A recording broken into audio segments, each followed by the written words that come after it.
L-ewwel nett nirringrazzjakom tal-li għadtu tinqalgħu u tiġu hawnhekk tisimgħu din it-taħdita. Li nixtieq niddedika lill-memorja tal-professur Oliver Friġġieri, ħafna minna nafuh, wieħed mill-pijunieri fl-istudji ta' Dunkarm. Ħobb jekk jiswewlek l-isna barranija, iżda led barri lil minu ta' ġewwa. Tgħidu li ħanitkellmu fuq id-dizzjonarju u bdejt b'silta minn poeżija, b'żewġ versi minn poeżija. Imma dak li Dunkarm kien qiegħed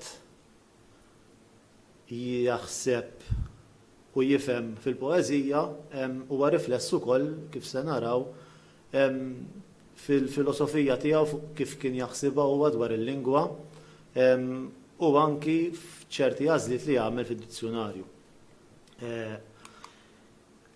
Kif se inqassam it-taħdita, ħanibda billi nintroduċi xi ftit l-epoka, minix ħantawal ħafna li hemm ħafna materjal xinkopri, imma xi ħaġa żgħira dwar l-epoka biex nagħtu wkoll is-suġġett f'perspettiva, nieħdu f'perspettiva usa. Wara ħanaddu biex naraw ftit il-ġrajja, għax il-ġrajja tad-dizzjonarju ta' Dunkarm hija kurjuża, mhix lineari fiha l-partikularitajiet tagħha. Imbagħad ħanifoka ftit fuq dak li sibt bħala manuskritti fejn Dunkarm qiegħed jikxef il-ħsibijiet tiegħu lingwistiċi, il-ħsibijiet ta' kif hu jaħsibha dwar il-lingwa. Fir-raba parti se tkun forsi l-iktar waħda teknika. Mhix tal-għaġeb imma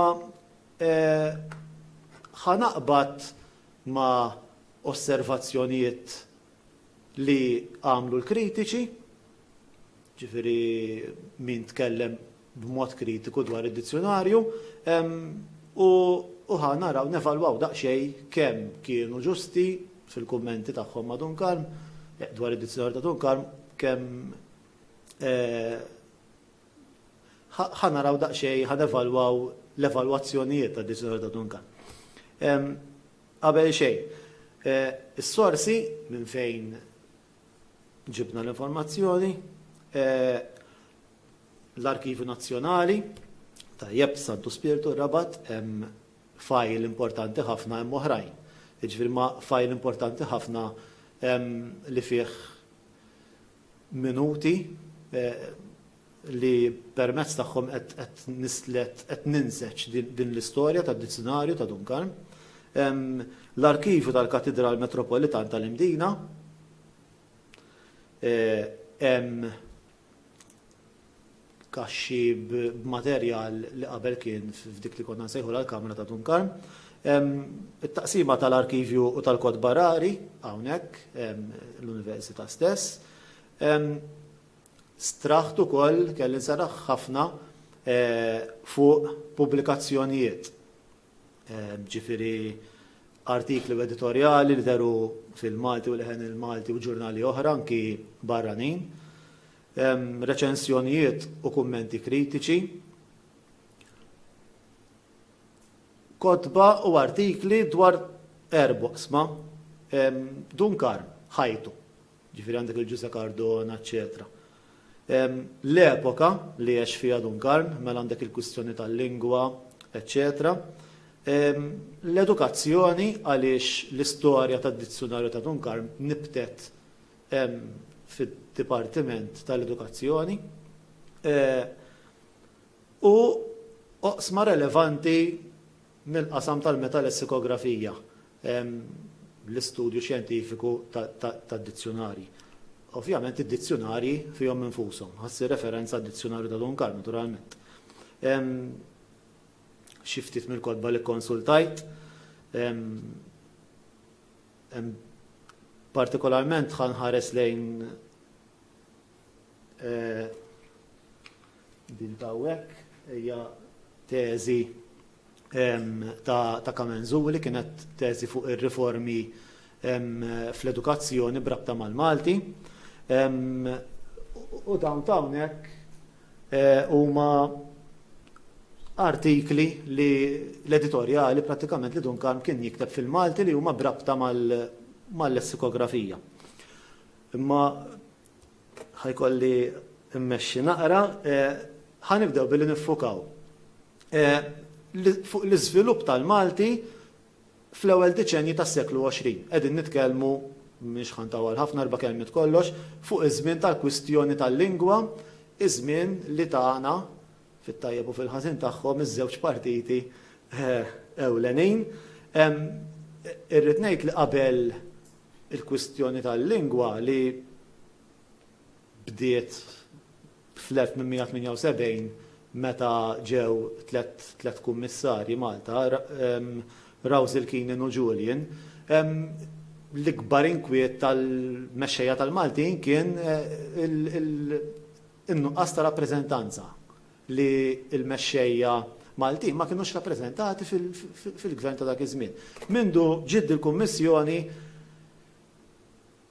ix-xena saret baqbaq bis-suġġett ewlieni tal-lingwa li ma hija kellha tkun il-lingwa ta' Malta. Sakemm fl-1934 il-Malti u l-Ingliż ġew dikjarati isna uffiċjali u allura nħallet il-kwistjoni tal-lingwa b'dan il-mod. Fi żmien il-kwistjoni tal-lingwa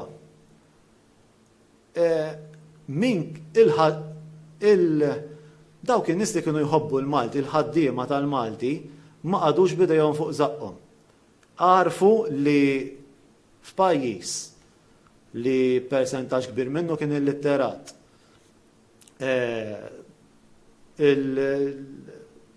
il-klassi l-għolja, l-professjonisti kienu mitħla ħafna tat-Taljan. U l-gvern kolonjali Ingliż ried ma kienx komdu bis-sitwazzjoni, min kien iħobb il-Malti ħata fl-okkażjoni biex mitton u għax-xogħol. U dawn in-nies ħadmu ħafna u ħanaraw ġifieri wħud mir-riżultati tal-ħidma tagħhom. Kien żmien tad-deb għall-Malti. Oliver Friġġieri kien jgħidilna kien każ ukoll li fih bis-saħħa tal-arusa żifnet il-qattusa għaliex il-Malti gawda ħafna minn din is-sitwazzjoni. Kien żmien ġifieri fejn bdew ħirġini klassiċi fil-letteratura, taħt Tliet Saltniet, Leli ta' Ħażżejr, bdew jimbtu il-gazzetti, uħud minnhom ma tantx damu, imma kien hemm oħrajn ta' ċerta importanza bħal ir-ritratt ta' Manuel Dimek insemmu l-bandiera tal-Maltin. Kien hemm ħafna gazzetti bl-aġenda tagħhom. Il-qasam tad-divertiment, ir-ritratt huwa ta' Michelangelo Borch li beda il-kumpanija l-Indipendenza magħrufa fost xogħlijiet oħrajn għażeża tal-flagship, dik l-affari, eċċetera. Żmien tad-deb anke fil-qasam tal-edukazzjoni ma kienx hawn kotba bil-Malti u l-ewwel tagħlim kien isir minn fuq it-talb. Mela rridu nagħlmu l-Malti. Imma minn fejn ħanalmuh il-Malti? Minn nissierna, minn nistqar l-Alla. Kien dak iż-żmien. U bdew joħorġu kotba bil-Malti anki għal-Maltin, għat-tfal Maltin. Sensiera tagħlim fuq id-dinja, ġabra ta' wart, kotba tal-modija ta' żmien, tas Sur Fons Marija Galja, dizzjonari. Bdew ħirġin ukoll ammont ta' dizzjonari li ma kienx żgħir. Inħarsu lejn ix-xena tal-edukazzjoni u tiddomina fil-kamp l-aktar tal-Malti hawnhekk qed inserraħ ħafna fuq it-teżi ta' Kamenzuli. Jidher li Paul G. Kamenzuli. U lil dan il-personaġġ importanti, Dr. Albert Victor Laferla, jgħid hekk dwaru Kamenzuli, jgħid he availed himself of any opportunity which was of help in making Maltese spread like wildfire. Dan ma kienx jieqaf. Il-ħin kollu ħaġa wara l-oħra jara x'ħajamel kienu ħobbu ħafna l-Malti. U fost pubblikazzjonijiet oħrajn fi żmienu għandna Downtown hekk. Ġifieri t-tarif fuq il-kitba Maltija kien fi żmien la Ferla. U tiskanta kif jimbtu daw l-affarijiet, ikun hemm laqgħa l-allima u jkun hemm xi ħadd jgħidilhom isma' min ħajamel grammatika għal Malti, forma ta' kompetizzjoni tkun.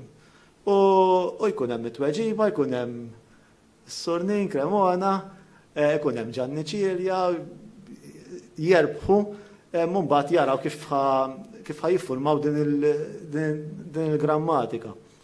Kienu idejat ta' kompetizzjonijiet dan Albert Victor Lafella, u minn dawn il-kompetizzjonijiet ħarġu dawk li għalina l-lum huma klassiċi u xek taħt tletzat nizmin l-Ispanjoli, l-Eli ta' Ħażejr, biex jinbijaw 500 kopja tal-wart ta' qari Malti.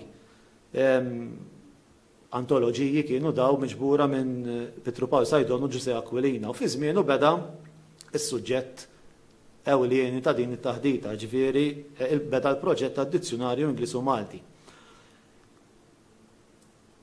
Tgħiduli imma il-ħtieġa ta' aktar dizzjonarji, imma kienu jeżistu dizzjonarji, iżgur li kienu jeżistu.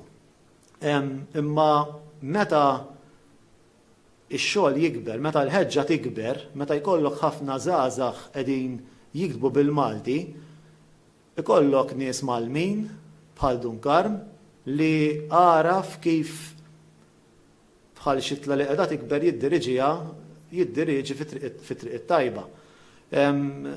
U għalhekk b'sajla ħan irreferi issa aħna kollha Dunkarm ngħidulu, imma hu d-dizzjonarju meta ffirma l-erba' kelmiet ta' qabel iffirmah bħala Monsinjur Carmelo Bsajla.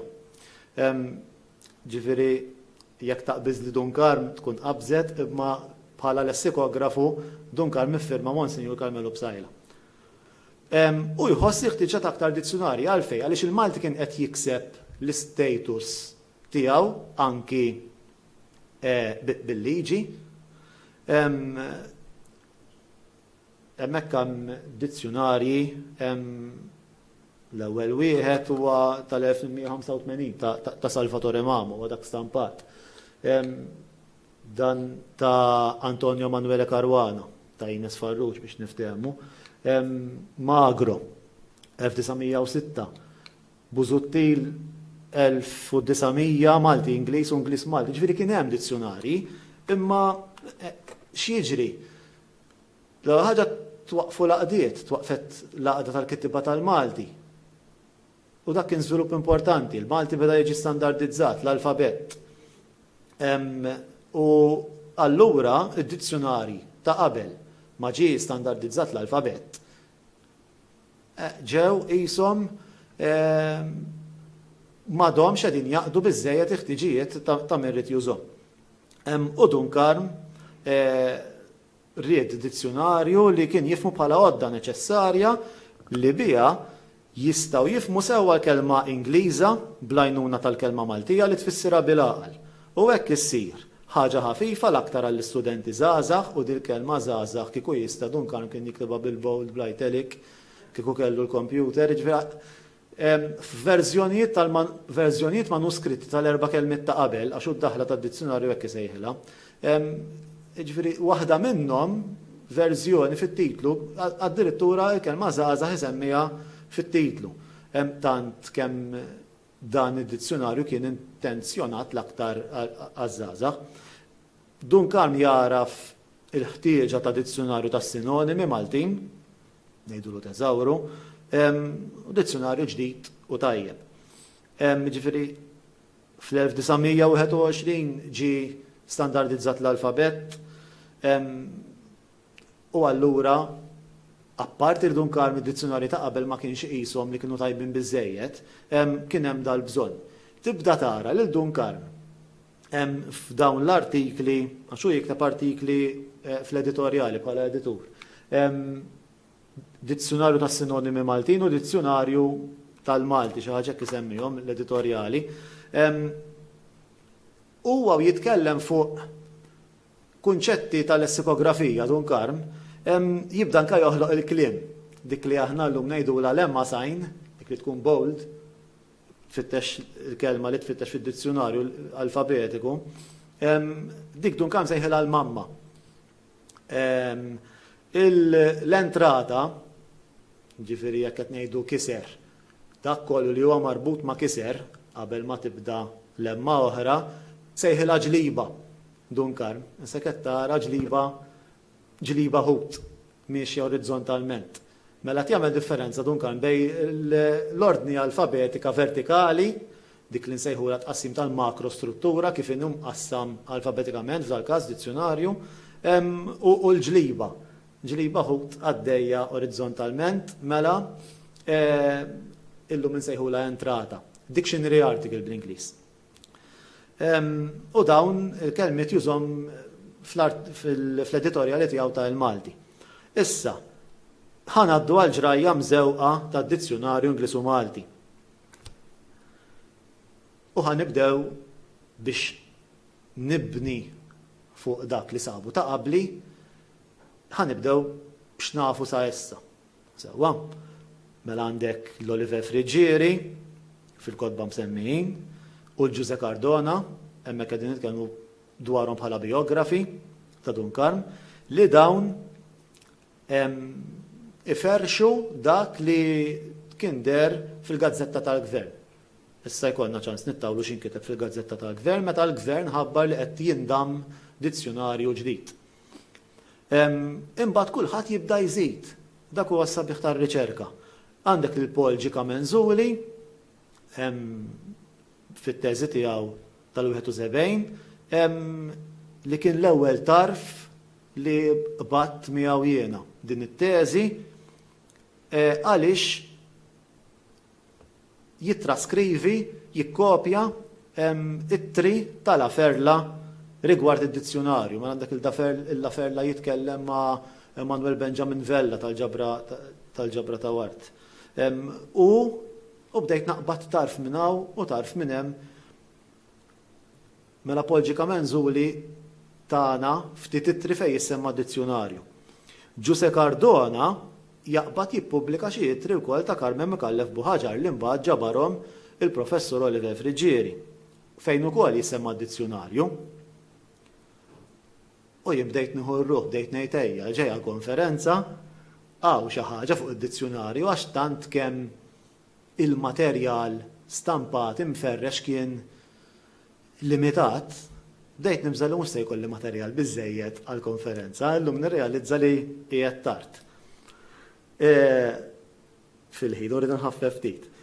Giuseppe Cassar Pulicino f'Akwilina u l-Malti, għandu ktieb dwar Akwilina u l-Malti,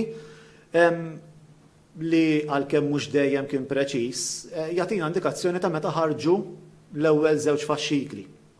U tqassim tax-xogħol għaliex id-dizzjonarju ta' Dunkarm kif ħanaraw beda bħala sforz kollettiv minn tim ta' nies u Giuseppe Cassar Pulicino qalilna isma' littra A saret minn dan nies, littra B bdew jaħdmu fuq dan in-nies C u D u suppost kellu jkompli l-proġett. Lawrence Kakija li jżid dettalji żgħar imma huma sbieħ ukoll bħal pereżempju fuq kemm Franġisku Saverio Caruana pereżempju u Ninu Cremona baqgħu ma' Dunkarm sal-aħħar jgħinuh kienu l-aktar nies li jgħinuh fil-qari, mod speċjali fil-qari tal-provi tad-dizzjonarju. U dik kienet l-informazzjoni li għandna sa issa. Ma kontx kuntent b'dawn li sibt u rrid immur l-arkivi. U l-arkivi tas-Santu Spiritu ma stajtx insib il-file li rrefera għalih li minnu silet li Kamenzuli fit-teżi tiegħu. Ma stajtx insibu, ma jeżistix u għamilt f'qalbi. Erġajt mort u tiftix id-differenti insomma u tfaċċa file. Maltese Dictionary jismu. U minnu dan il-fajl stajt niġi għaw u ngħidilkom isma' l-istorja tad-dizzjonarju ta' Dunkarm bdiet hekk. Hemm minuti nieqsin, hemm fajl ieħor għax hemm ħafna files. Hemm fajl ieħor li jibda minn minuta fuq il-100 ġifieri min jaf issa jew ma sibtux jien. Jista' jkun ukoll. Nħeġġeġ liż-żgħar ifittxu.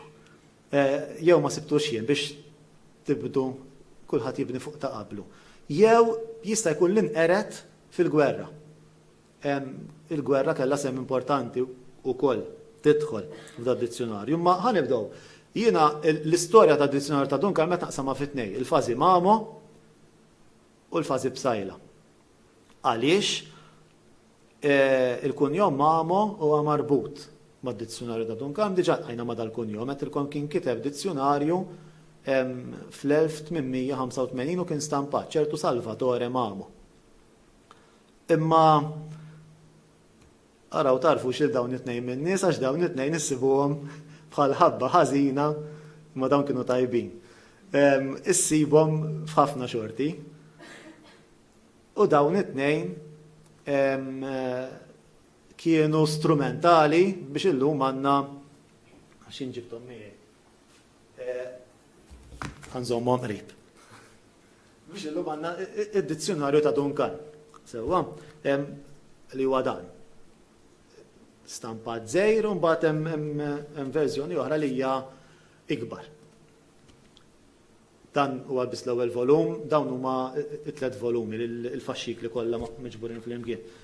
L-ewwel wieħed huwa Temmi Żammit u t-tieni wieħed huwa Nino Cremona. Nino Cremona ma tantx naraw żgħir hekk f'żożitu, imma huma ritratti tal-epoka bejn wieħed u ieħor fis-snin li qegħdin nitkellmu dwarhom fit-tletinijiet hekk kienu jidhru dawn it-tnejn min-nies.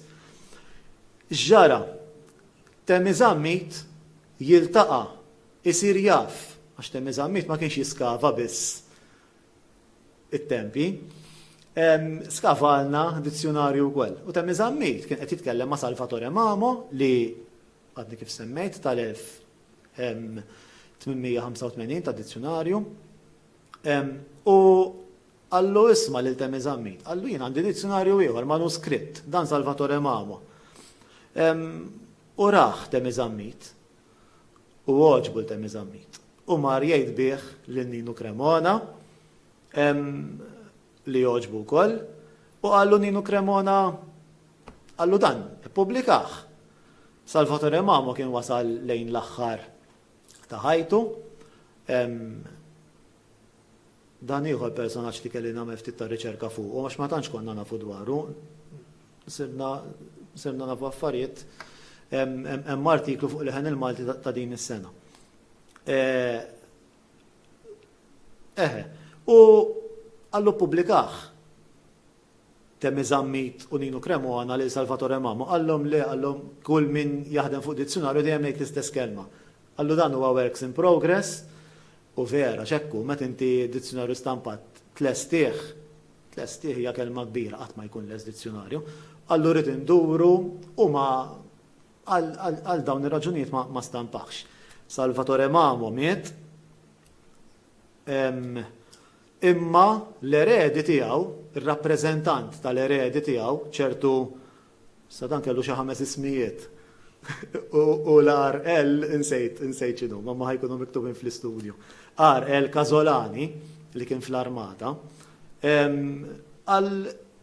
ħajjar l-Nino Cremona, għallu isma, għallu tgħid laqda tal-kittiba tal-Malti tixtrih u tagħmel xi ħaġa utli bih dan id-dizzjonarju. U Nino Cremona għallu isma, għallu nistennew żminijiet aħjar meta l-Malti ikun qed jieħu l-istatus tiegħu, jibda diħel aktar fl-iskejjel, jibdew jistudjaw in-nies għaliex kien meħtieġ biex tkompli l-liċeo, eċetera. Għaliex qabel kien skandlu kważi li l-Malti anka jintuża bħala l-lingwa tat-tagħlim, kien xi ħaġa li ma ma tismaħħiex. Aħseb wara li jiġi studjat bħala suġġett fih innifsu. Ta' l-iskola tal-fqar u ġekk, Olvin. Għax fl-iskola tal-fqar tal-belt kien jiġi studjat. Jaddi żmien Kazolani, Nino Cremona jinforma l-Kazolani u jgħidlu issa żmien, wasal iż-żmien. U Kazolani jikteb il-Ministru Augustus Bartolo tal-Edukazzjoni li jgħidlu isma' il-werrieta, aħna l-werrieta lesti biex nitilqu dan id-dizzjonarju manuskritt minn idejna bi prezz raġonevoli. Insomma, dik hija littra jew li fadal minna li Kazolani, rappreżentant tal-eredi ta' Salvatore Mamo, Salvatore Mamo kien jiġi nannu ta' dan Kazolani u kien il-kap tal-iskola fi żmienu tas-Siġġievi. Issib din informazzjoni fil-Blue Books. Insomma, id-dizzjonarju Augustus Bartolo, għalli kien il-Ministru tal-Edukazzjoni, jirċifi littra minnant Kazolani u jgħid u jdur fuq Nino Cremona. Għaliex Nino Cremona kien l-editur u traduttur dak iż-żmien tal-pubblikazzjonijiet tal-Gvern bil-Malti. U jgħidu isma' inti li kont diġà inti xi ftit mitħla ta' dan id-dizzjonarju xi tgħidli fuqu.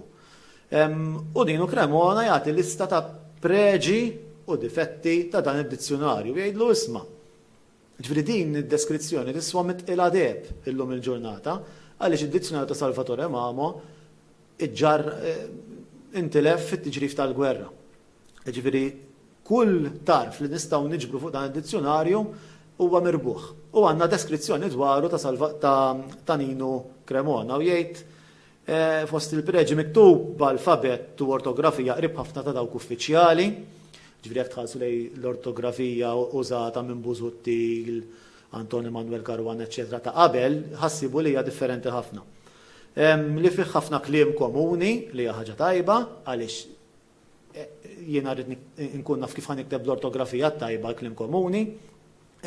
U anki frażijiet biż-żewġ lingwi. Meta ngħidu frażijiet, idjomi, kollokazzjonijiet, kif il-kliem jitqiegħed f'xulxin fil-lingwa u jintuża, dik kienet xi ħaġa li ħadd kelma kbira, ma jidher li ħadd tagħmilha qabel il-manuskritt ta' Salvatore Mamo.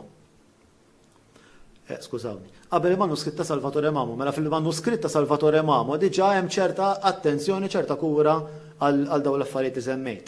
Jgħidlu ma' għandu d-difetti wkoll, mhux komplut, hemm ċerti termini neqsin. Jiġifieri termini dwar it-trobbija tal-bejjem, termini oħra ta' natura teknika, ma fihiex jgħidlu fih kliem li huwa arkajk u mhux immarkat bħala kliem obsolit.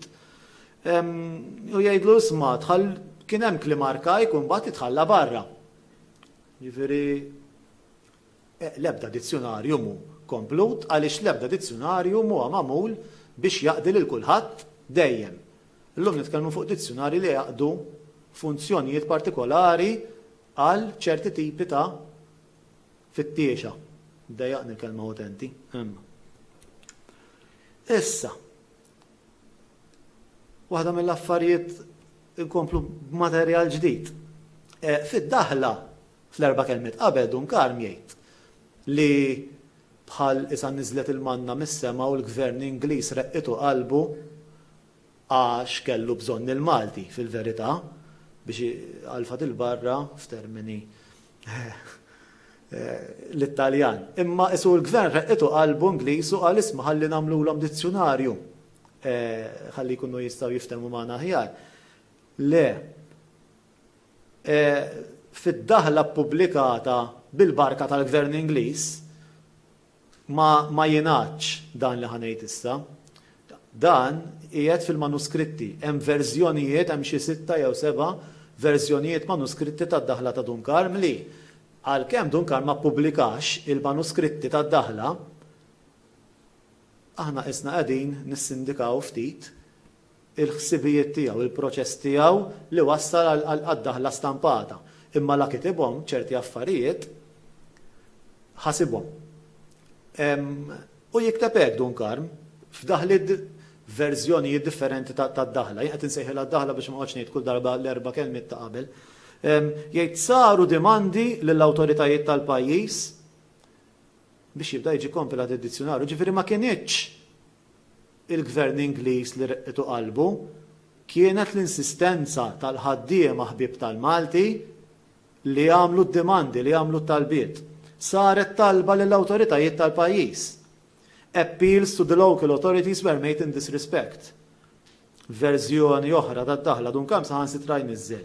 L-Għaqda tal-Malti ħasbet, hawnhekk hawn rappreżentanti tal-Għaqda tal-Malti, ħasbet u naħseb jien li sewwa ħafna li jkun hemm dizzjonarju Ingliż u Malti, Malti Ingliż.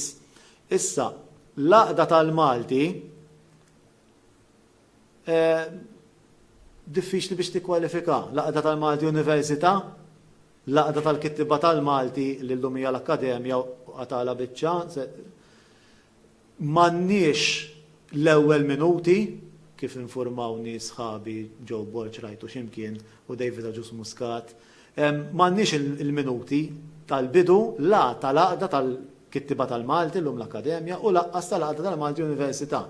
Maħna ħansiru nafu qatt sakemm ma jaslu fidina daw il-minuti min għamilha din it-talba.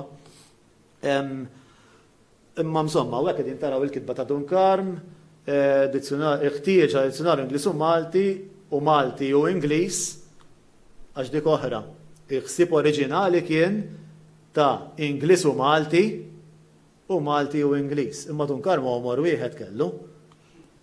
U għanna l-inqas id-dizzjonarju Ingliż u Malti.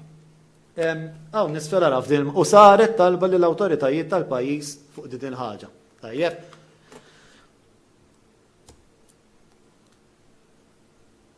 It-talba tal-ħaddiema ħbib tal-Malti intlaqet mill-awtoritajiet Ingliżi u la ferla jibda jaqqat bord ta' volontiera.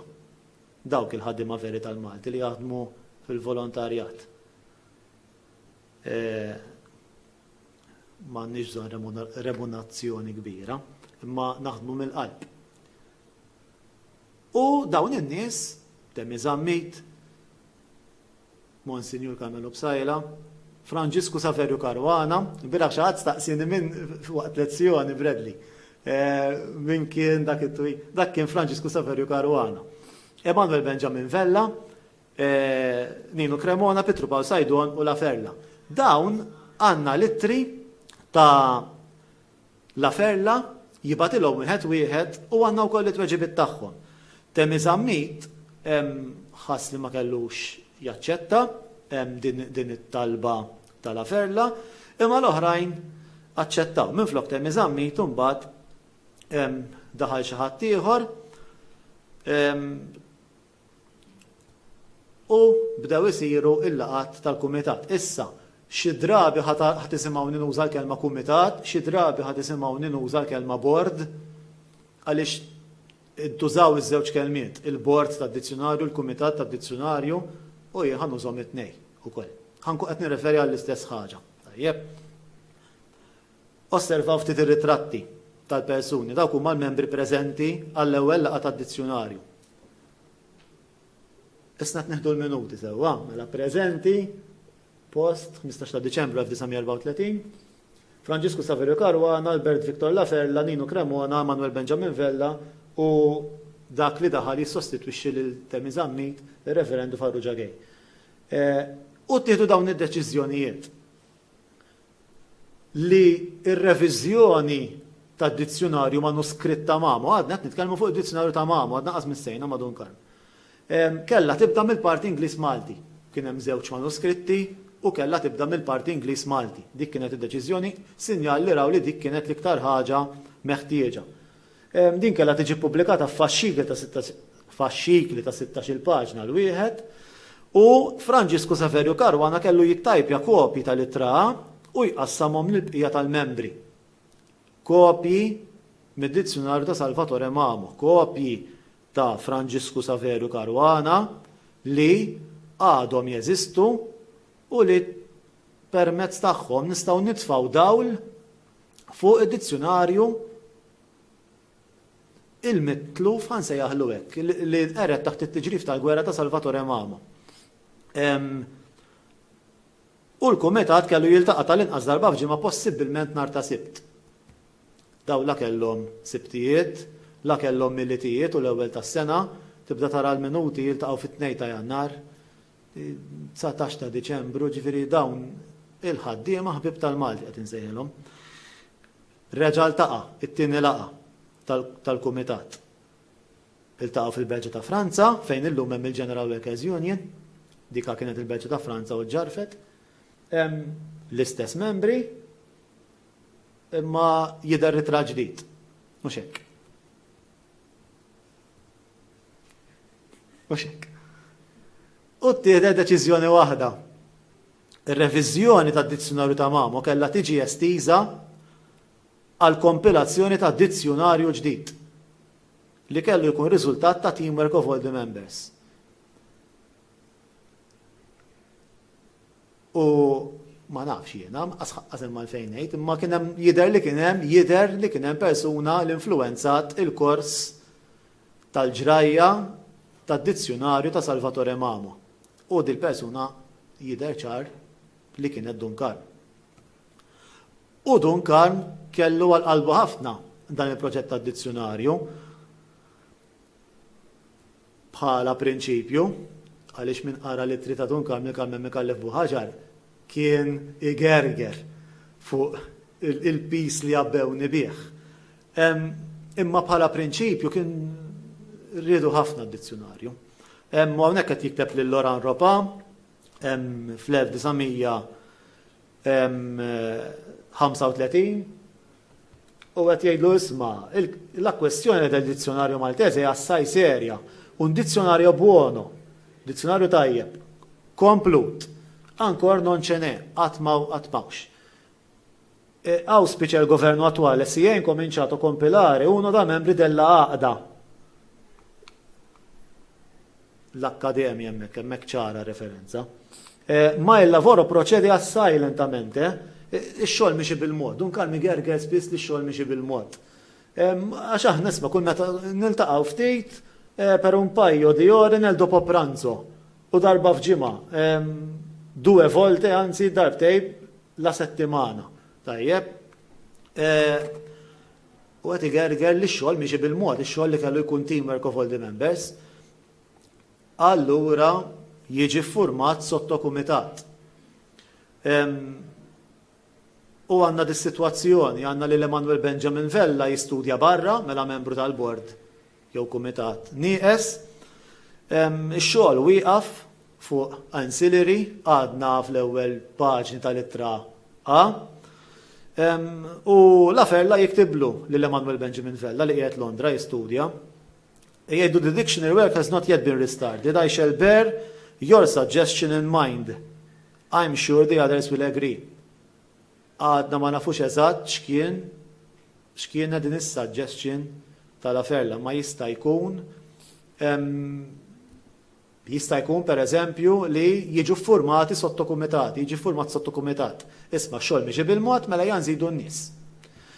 Jista' jkun li Emanuel Benjamin Vella ta' suġġeriment li x-xogħol jgħaddi fuq persuna waħda u tieħu ħsieb kollox. Mela, jitwaqqaf sottokumitat dawk huma ritratti li rnexxieli insib. Għandek lil Ebejjer, Giuseppe Ebejjer, missier drammaturgu, Franz Ebejjer, il-Gottfried Arpadami, Giuseppe Aquilina, nisfel, Giuseppe Ketkuti, ġifieri kien hemm ukoll ismijiet magħrufa. Kien hemm oħrajn, kien hemm Gianni Cirja tal-Imġar, tal-Kolba tat-Tarif fuq id-dinja, Salvatore Gatt li qaleb History of Men in Malta qalbu bil-Malti, li kitbu la Ferla qalbu għal-Malti. Wara ingħaqdu Giuseppe Ketkuti u Nazzareno Pisani. U dawn kellhom jaħdmu hekk. Mela la jibqa' jaħdem fuq għall-Kumitat Ewlieni tal-membri tal-Akkademja tal-Malti, tal-Kittiba tal-Malti. Il-B kellhom jidħlu għalija Giuseppe Ebejjer, Gianni Cirja u Nazzareno Pisani, is-C ABC għax huwa bl-Ingliż, id-dizzjonarju, mela ħanejdu bl-Ingliż. Godfrey Zarpadami, Giuseppe Ketkuti u Giuseppe Aquilina. Id-D Salvatore Gattu Gaetano Kawki. Kellhom jaħdmu b'dan il-mod. U kellhom jibgħatu x-xogħol lill-Kumitat Ewlieni għar-Reviżjoni. Mela qed jaħdmu f'sottokumitat u jtellaw ix-xogħol tagħhom f'kumitat biex ix-xogħol jitħaffef. Tajjeb, kif l-afer l-ara li qed jaqbad l-afer l-direttur tal-edukazzjoni ta' dak iż-żmien. Li x-xogħol qed jaqbad ċertu ritmu qal issa l-waqt li ninformaw lin-nies b'x'qiegħed jiġri. U dak huwa dik hija l-faċċata tal-Gazzetta tal-Gvern ta' 3 ta' Lulju 1936, dik hija l-faċċata, u dan huwa l-avviż li ħareġ u li xerdu Oliver Friġġieri u l-oħrajn li semmejt fil-bidu. U qed jgħid il-Gvern se jibda joħroġ fi bċejjeġ dizzjonarju Malti li qed jinħadem mid-Direttur tal-Edukazzjoni mill-wisq referendum Monsinjur Carmelo Bsajla, Missur Franġisku u l-oħrajn li semmejna diġà, inkluda wkoll il-membri tas-sottokumitat hawnhekk. L-ewwel biċċa toħroġ mill-istamperija tal-Gvern b'solt u nittamaw li bċejjeġ ta' wara joħorġu ftul ta' bejn 15-il ġurnata u xahar. Dak kien dik it-triq li kienet infassla dawn il-faxxikli. Faxxiklu huwa karta kbira ħafna li tiġi mitwija sewwa f'16-il paġna mbagħad, joħorġu 16-il paġna minnha.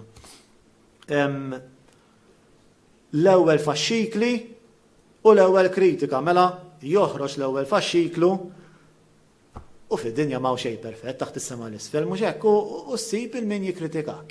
U min jagħmel hekk b'mod ġenwin, min jagħmel hekk din kienet kritika li saret naħseb mod ġenwin għaliex ma għadux jikbu fuq il-gazzetti ma niżlet minn fuq li direttur ġie infurmat minn xi ħadd li kien hemm ċertu termini tekniċi li ma kinux ifissru eżatt kif inhu miġjub fid-dizzjonarju. Imma l-faxxikli inħatfu. Ġifieri kien għawaġġ kbir għad-dizzjonarju. Issa qabel Dunkarm kien ħireġ imma waqaf sa littra le, Aquilina kellu partijiet oħra, imma ippubblikat sa littra le id-dizzjonarju ta' Magro fl-1906. Ġifieri dizzjonarji kien hawn, imma kien għawaġġ kbir għal dan id-dizzjonarju tal-Kumitat. Mela dak fil-31 ta' Lulju ħareġ l-ewwel faxxiklu. Fit-8 ta' Ottubru spiċċajna diġà f'sitwazzjoni fejn is-Superintendent tal-Istamperija tal-Gvern qed jiġri wara l-aferla u qed jgħidlu isma' tini il-materjal x'nistampa. Għax m'għandix nistampa. Ġifieri bil-Kumitat Ewlieni jaħdem, suppost, ma kienx qed jaħdem wis fir-realtà, bis-sottokumitati li kienu qed jirrankaw is-sottokumitati, imma nut li tistampa d ussi, id-di ussi, meta lej għadha mhijiex lesta, allura ma setitx taħdem il-biċċa tax-xogħol. Fost biex niġi lura l-ewwel kritika, qalu isma' tħallit tħallew barra termini sa fuq lej qed ngħidu tal-ewwel 16 paġna ta' lej. U rnexxilhom isibu termini ta' trobbija tal-bejjem, niqsin, termini dwar l-ornitoloġija, l-asafar, l-itjoloġija, l-ħut, it-tbaħħir l-għodda, lista ġifieri, mill-ewwel 16 paġna. Imma dak li jkun imbagħad joqgħod attent għamlu s-suġġeriment li isma' meta ħadd tiddefinixxi kunċetti tekniċi murant minnu tal-qata murant min jużhom kuljum dawn it-termini. Imbagħad bix-xogħol iġġamjat ħatibda il-fażi b'sajla. Jien qed insejħilha il-fażi b'sajla.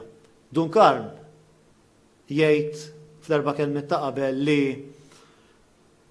x-xogħol kien wieqaf ma bedix jaġġel kemm suppost u billi l-bqija tal-membri tal-kumitat kellhom fiduċja fija ix-xogħol waqa' f'idejja.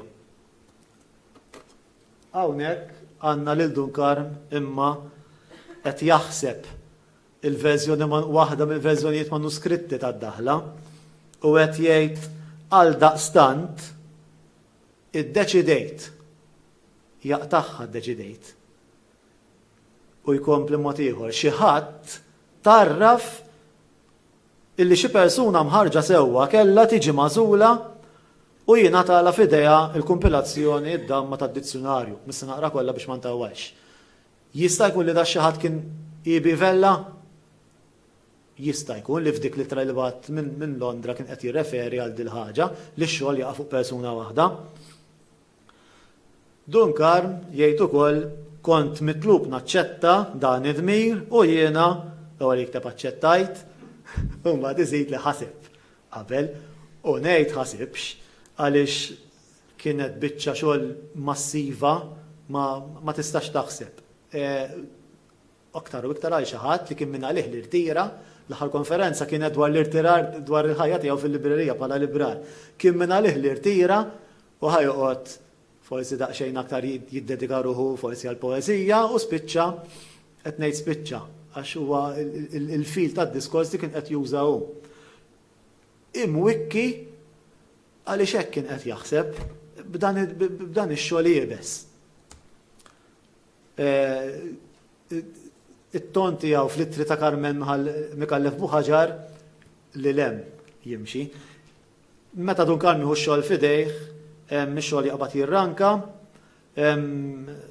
kien miftiem mal-Kumitat Ewlieni li jaħdmu Dunkarm id-dizzjonarju ma jresqu għall-attenzjoni għall-konferma tal-Kumitat Ewlieni. Dunkarm u t-teżorier tal-gvern ftemmu fuq il-ħlas u l-kundizzjonijiet, Dunkarm kien jitħallas 12 lira u 10 xelini fix-xahar għall-kumpilazzjoni tiegħu tad-dizzjonarju. Ftehmu wkoll li jgħaddi lill-Kumitat kull xahar 42 paġna ttajpjata, bit-typewriter ovvjament, ekwivalenti għal faxxiklu stampat ta' 16 paġna.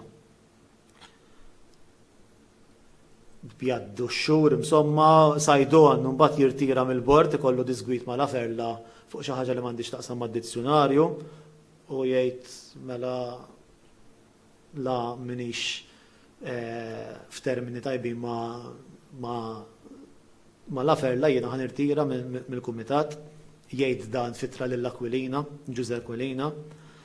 Imma għalhekk qedilkom u ngħid ħasieb għax ix-xogħol kiddu ħafna u jikteb hekk. Fl-4 ta' Lulju 1948 ħanikwota ġejjin 3 slides wara xulxin ta' ittri ta' Dunkarm Mikallef Buħaġar jgħidilha ninsab fi żmien imwier ħafna. Saħħti m'għadix li kienet snin ilu, xogħol, ħsibijiet, nuqqas ta' ħwejjeġ neċessarji qegħdin fi snin ta' wara l-gwerra, jiġifieri, eċċetra jkomplu jabbattuk. L-aktar jekk wieħed jinsab fil-kundizzjonijiet tiegħi waħdi mal-imsejkna perpetwa jew il-qaddejja tiegħi. Poeżija xejn, ili sena u nofs ma nikteb vers, ix-xogħol tad-dizzjonarju li daħluni fih neħħiel il-fantażija u x-xejra poetika kollha. Oħra. Jiena fil-11 Ottubru 1952, jiena ninsab f'qagħda daqsxejn imħabbla. Qiegħed waħdi u barra mid-dmir li għandi bħala saċerdot għandi xogħol jibes ieħor il-kompilazzjoni ta' dizzjonarju Ingliż u Malti li l-snin naħdem fuq huwa jiel il-moħħi. L-aħħar referenza li sibt dawn l-ittri huma pubblikati, dawn huma pubblikati hawnhekk kif tafu. Imma qed inġibhom hawnhekk għax huma relevanti għas-suġġett tal-lum. Dari kien ikolli xi xogħlijiet letterarji tiegħi u kont kultant nibatlek xi ħaġa żgħira dejjem il-Karmen Mikallef Buħaġar. Illum m'għadniex naħdem ħwejjeġ letterarji, id-dizzjonarju Ingliż u Malti li waħħluni nagħmel seraq l-ħsieb tal-poeżija u daħħal l-ħsieb tal-analiżi tat-tifsir tal-kliem li hu l-aktar ħsieb niexef u bla ebda ward. Niskuża ruħi f'ismu mal-lingwisti. Niċċajtaw. Imma titfaċċa l-gwerra. Tiġi fit-3 ta' Settembru 1939 tibda l-gwerra, fl-10 ta' Ġunju 1940, xhur wara ġifieri mhux mill-ewwel Mussolini jiddikjara gwerra kontra l-Alleati, nisraq frażi minn ta' Giusello l-Mercer mill-għada stess Malta taħt in-nar. U hawnhekk issa ġejja l-iktar ħaġa għażiża għalija fl-opinjoni tiegħi li sibt jiena nqalleb fil-manuskritti ta' Dunkarm. Dunkarm jikteb lil Giuseppe Bonnici u jgħidlu hekk. Jiena qiegħed hawn ħażebbuċ man-neputi tiegħi Abel Bsajla u man-neputija Susanna Mifsud u man-neputija Vincenza Vassallo. U ma jenix qiegħed ħażin mela Dunkarm irtirat refuġjat. Imma Dunkarm kien jgħix ukoll ħażebbuġ, Dunkarm qiegħed ħażebbuġ il-gwerra qiegħda affukata f'partijiet oħra ta' Malta, l-iktar fil-port. U ma jenix qiegħed ħażin, naħdem xi ftit dizzjonarju u ngħin mill-aħjar li nista' lil ta' madwari, ġewwinin u barranin, għax taf kemm għandna refuġjati. Mela Dunkarm għaddej bid-dizzjonarju fil-gwerra. Jekk mhijiex rieda dik, ma nafx x'irid ikun. Din l-ittra hija datata 4 ta' Lulju 1940. Matul il-gwerra titkisser il-Belġa ta' Franza u jinqeret id-dizzjonarju manuskritt ta' Salvatore Mamo, ġa referejna għalih. Imut la Ferla fit-8 ta' Settembru fil-Vitorja f'1943 l-Italja ċedi u snin ta' Malta allura għaddew. X'jiġri? Fil-5 ta' Ottubru 1945 Dunkarm fil-gwerra baqa' għaddej. Dunkarm meta fl-1947 anzi ħareġ l-ewwel volum, jiktbilna diġà fid-daħla li kien diġà lesta sal-ittra R bl-Ingliż. Ġifri Dunkarm u jiktib anke fit-tri ma niftakarx lil min jgħid jiena niġri u l-istamperija tkarkar warajja. Ġifri jiena qed niġri iktar mill-istampa. Jikteb Dunkarm, imut Emanuel Benjamin Vella, ftit jibdew jitnaqru minn għal-ħaġa u minn għal-oħra l-membri tal-Kumitat Ewlieni. Mela l-istampa mhix qed tlaħħaq max-xogħol ta' Dunkarm. Sewwa. U hawnhekk tidħol fix-xena l-Lux. Il-Lux Press. La l-istamperija tal-gvern mhix qed tlaħħaq mad-domanda kif isir illum il-ġurnata, mhux hekk noħorġu sejħa u jieħdu l-privat ix-xogħol. U hekk ġara. Il-Lux tirbaħ is-sejħa biex tibda tipproduċi u tistampa. Okay? Għax huma żewġ proċessi differenti. Id-dizzjonarju tibqa' tistampaħ sa tal-inqas sal-1952. L-istamperija tal-gvern kienet qed tistampa l-biċċiet mill-ewwel volum li ma kinux jinsabu għal-bejħ ukoll sadattant snin wara ġifieri qed naqbes ammont ta' snin, ġifieri u meta kienet issir dil ħaġa, meta jieqa fix-xogħol mill-istamperija għal raġunijiet diversi, il-pagament lil Dunkarm ma kienx joħroġ. Meta x-xogħol mill-istamperija jkompli, Dunkarm jerġa' jibda jitħallas. Sakemm imbagħad fl-1957 il-Parlament għadda vot biex Dunkarm jkollu pensjoni miżjuda daqs dik kieku baqa' jaħdem fuq id-dizzjonarju sa ma miet. File separat sibt imbagħad li kien hemm min mill-Kanada rrid jibda business bid-dizzjonarju ta' Dunkarm.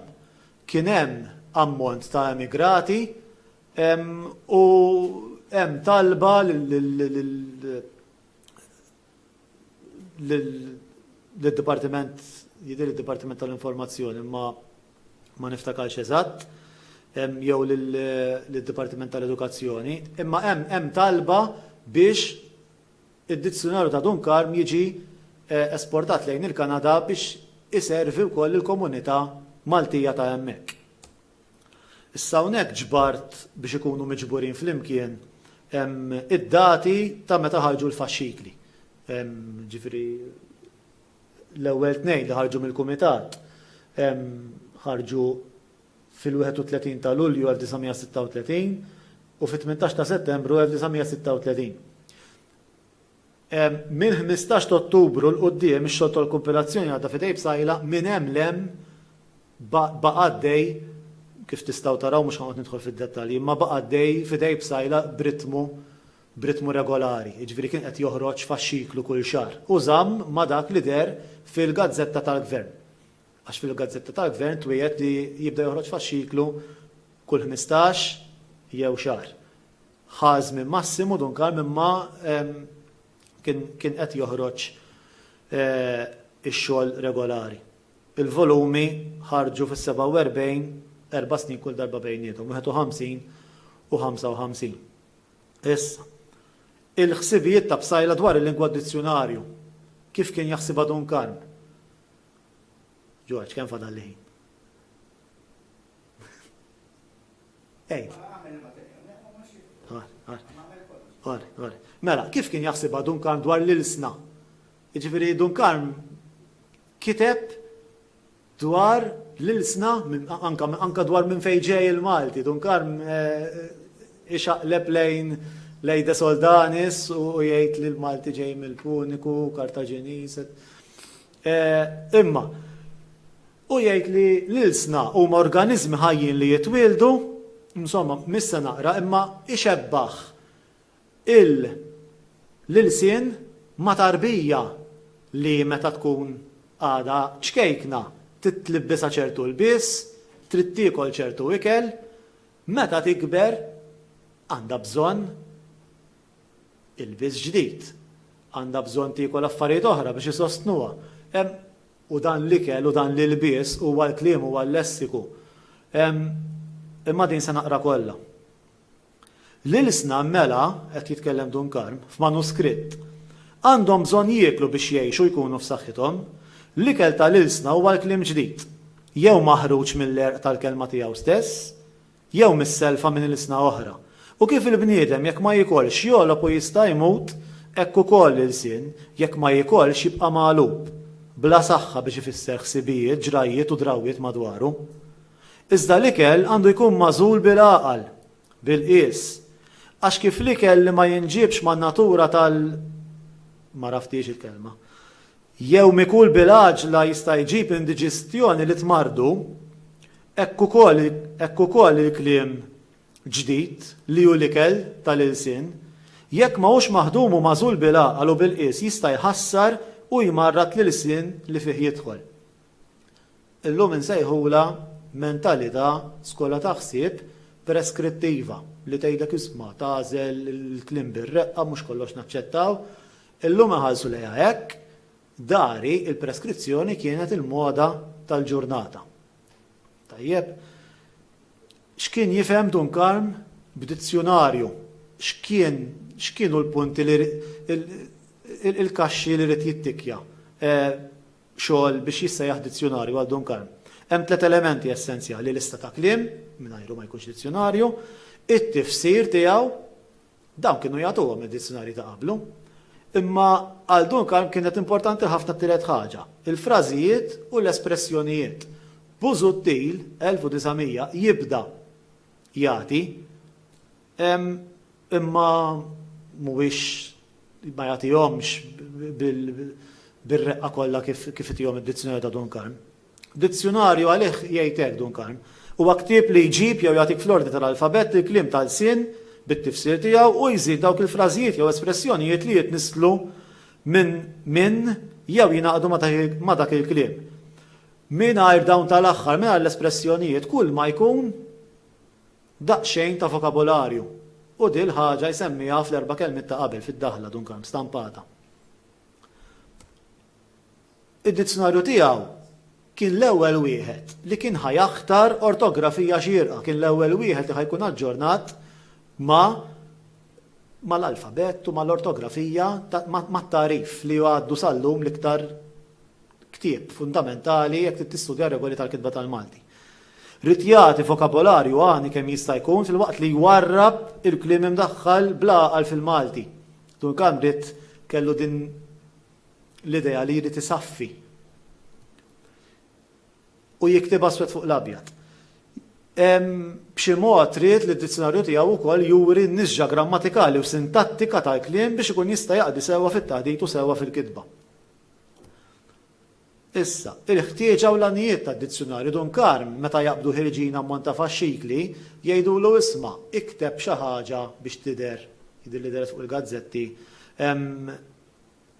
bl-Ingliż fuq l-iskop u l-użu ta' dan id-dizzjonarju, l-progress kif inhu miexi. Dunkarm jaraf li jagħti raġunijiet differenti, ma speċjali għaliex il-Malti għaddej minn żmien ta' rebbija, hekk isejjaħlu Dunkarm dan iż-żmien li bdejna bih, żmien sabiħ għall-Malti, ħirġin ħafna xogħlijiet, eċċetera. Imma b'sajla jaraf sa minn kmini l-importanza tal-bilingwiżmu u għalhekk ħobb jekk jiswewlek l-isna barranija imma l-edbar il minnu ta' ġewwa. Għax jgħid Malta dejjem kellha qatt ma jitkellem mod politiku, jgħid dejjem kellha rabtiet speċjali, ma jħobbx kien joqgħod attent bil-Malti pur ngħidu ma tantx iħobb jirfeskallijiet. Kien joqgħod attent ħafna kif jitkellem. Kien diplomatiku. U jgħid li iż-żgħażagħ għandhom bżonn dizzjonarju li jaqdihom tajjeb mod speċjali għalih għal Dunkarm ried dizzjonarju biex iż-żgħażagħ jkunu jistgħu jittraduċu. Jifmu dak li qed jingħad bl-Ingliż b'Malti tajjeb, b'Malti sabiħ. L-aħħar parti biex nagħmilkom il-qalb. Skużawni, imma din xi ħaġa oħra wkoll mela. Issa ħanħarsu lejn id-dizzjonarju blenti daqsxejn kritika. Sewwa. Ma nistax naqbad u nitkellem fuq diversi aspetti, imma minn x'imkien trid tibda. Allura rajt x'inkiteb qabel, ġbartu, rajt x'kienu 3 punti ewlenin li jissemmew bħala kritika u qed ħalli naqbad ma' dawk. Ġifieri għalhekk ħataraw ninaqbad ma' 3 punti. U sa fej sibt jiena sa fej rnexxiel insib kienu dawn li kitbu dwar id-dizzjonarju ta' Dunkarm. Petru Paul Sajdon fil-Bibliographical Aids to the Study of Maltese 1953 kien għadu ħareġ id-dizzjonarju kollu. Giuse Aquilina meta qed jikteb artiklu fuq il-problemi li ħabbat biċċu magħhom lessikografu Malti f'dizzjonarju huwa jikkompila dizzjonarju bilingwi. Victor Prefitera kiteb teżi dan fuq id-dizzjonarju Maltin fl-1964. Giuse Aquilina jerġa' jagħmel kumment ieħor fis-87, jiġifieri fil-paġni tal-bidu tad-dizzjonarju, il-Maltese English Dictionary. Dionysius Eagius għal-Miklem Malti Contribution to Arabic Lexical Dialectology f'1990. Giuse Diacono li qabad id-dizzjonarju ta' Bsajla u żviluppaħ f'dizzjonarju b'5 volumi Bsajla Diacono u jsejjaħlu. U l-professur Brinkat f'Maltese and Other Languages and Linguistic History of Malta li ħareġ fl-2011. Jagħmel referenza wkoll għad-dizzjonarju ta' Dunkarm. Issa, minix qed ngħid b'ebda mod li dawn il-persuni kollha qalu l-istess affarijiet.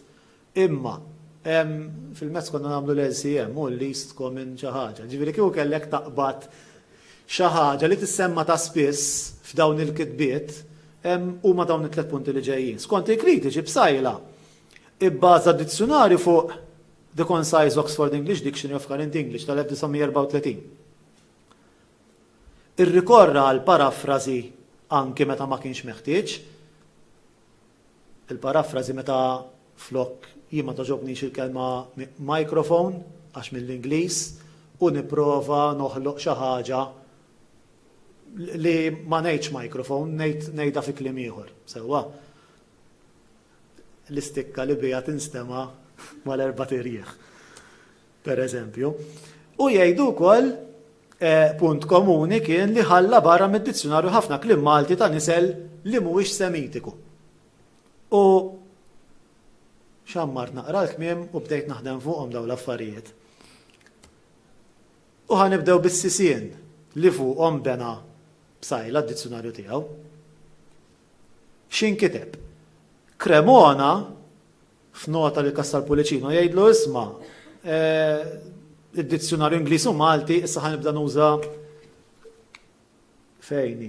Dizzjonarju Ingliż u Malti dak huwa d-dizzjonarju ta' Dunkarm u DMM huwa d-dizzjonarju manuskritt ta' Mamo. Tajjeb. B'sajla ma jiddokumentax fuq li ma xogħol jew xogħlijiet bena d-dizzjonarju tiegħu fuqu, ma imkien ma jsemmi. Imma nies qrib tiegħu bħal Sajdon, Cremona baqgħu miegħu sal-aħħar isemmi il-Concise Oxford Dictionary. Cremona jsemmi wkoll il-Webster. Nagħmilha ċara minn issa li jiena fil-Webster ma tħallx. Għaliex kien l-uniku wieħed Cremona, kien l-inqas dizzjonarju li semmih Cremona biss. L-oħrajn il-biċċa kbira minnhom semmew il-Concise Oxford English Dictionary, għalhekk qabad miegħu. Kieku kien qed bil-maqlu kont naqbad mal-Webster. Imma jien sentejk li nipprepara biss u mhux. Mela, Sajdon jarrafna li d-dizzjonarju ta' b'sajla huwa traduzzjoni jekk jgħid Sajdon tal-Oxford tal-1934. Aquilina, Privitera, Kamenzuli, Aġus u Brinkat isegwu din il-linja ta' ħsieb. X'għamilt jien? Semmejtilkom li Franġisku Saferju Karwana kien ittajpja waslu għandna 15-il paġna mid-dizzjonarju mill-litra A u s-16 waħda hija il-prefazju. Sewwa b'kollu 16 paġna. Issa, x'għamilt jien? Batt il-lista minn dawn il-15 il-paġna superstita ħalli nsejħula hekk ta' Salvatore Mamo, il-manuskritt, il-mitluf. U niżilt il-lemmi kollha li jitratta Salvatore Mamo. Batt il-dizzjonarju ta' Dunkarm, ħriġt lista waħda u qed tisma' din jitrattaw għat-tnej, iż-żewġ dizzjonarji, din jitratta jġiba biss Dunkarm, din jġiba biss Mamo. U b'dak il-mod irnexxieli mela kollox bejniethom dawn ikopru 355 lemma. Tajjeb, ġifieri fi 355 lemma qegħdin ngħidu. Kliem lemmi li jġib Mamo biss, lemmi li jġib Dunkarm biss, lemmi li jġibuhom it-tnejn.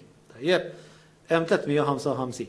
Issa, il-ħamra 62% huma lemmi komuni. Iġibuhom jagħtuhom iż-żewġ dizzjonarji. Ġifieri nistgħu fuq hekk biss ngħidu li Dunkarm ibbaża d-dizzjonarju tiegħu fuq ta' Mamo. Ovvjament, aħna għandna biss 15-il paġna, dawk irnexxinna nsibu. Dan il-persentaġġ ġifieri jirrifletti it-tqabbil ma' dawk il-15-il paġna, m'għandniex id-dizzjonarju sħiħ ta' Mamo. Il-vjola, għax il-kuluri kultant dan, jien vjolet naraf tiegħi, da vjola u daħan sejjaħlu blu sewwa. Mela għandi 62% li huma l-istess lemmi, jitrattaw l-istess lemmi. 24% jagħtihom id-dizzjonarju manuskritt ta' Mamo biss, 14% jagħtihom id-dizzjonarju Ingliż u Malti ta' Dunkarm biss. Jiġifieri, mhux kull kelma li inkluda Mamo daħħala Dunkarm. Jiġifieri, Dunkarm għamel l-għażliet tiegħu. Qed ngħid Dunkarm imma f'dik il-fażi kien qed jaħdem il-kumitat. Imma issa f'Mamo imma mhux f'ta' b'sajla, hemm 27 lemma. Fost dawn hemm uħud li huma aktar xrari, ġiet nitkellmu fuq anilness, angust, antidotary, imma hemm ukoll kliem li jekk Dunkarm ried li d-dizzjonarju tiegħu ikun aġġornat, kellu jinkludi dak li ġabar ta' qablu. Jien nafu kien hemm kliem bħal antisesser, antifebrile, anorexy, antifrasis, ġifieri kliem li anke żgħażagħ li kienu qegħdin jistudjaw setgħu ġew bżonnu wkoll, mhuwiex xi kliem. Minnaħa l-oħra fid-dizzjonarju ta' b'sajla ma mhux f'ta' Mamo hemm 50 lemma li ma jtihomx id-dizzjonarju manuskritt ta' Mamo, fosthom antenatal, anti-aircraft, ovvjament hemmhekk qed turi li Mamo kien għadu ma għex il-gwerra u Dunkarm għex il-gwerra hemm Lenzek ukoll eżempju klassiku ta' dan.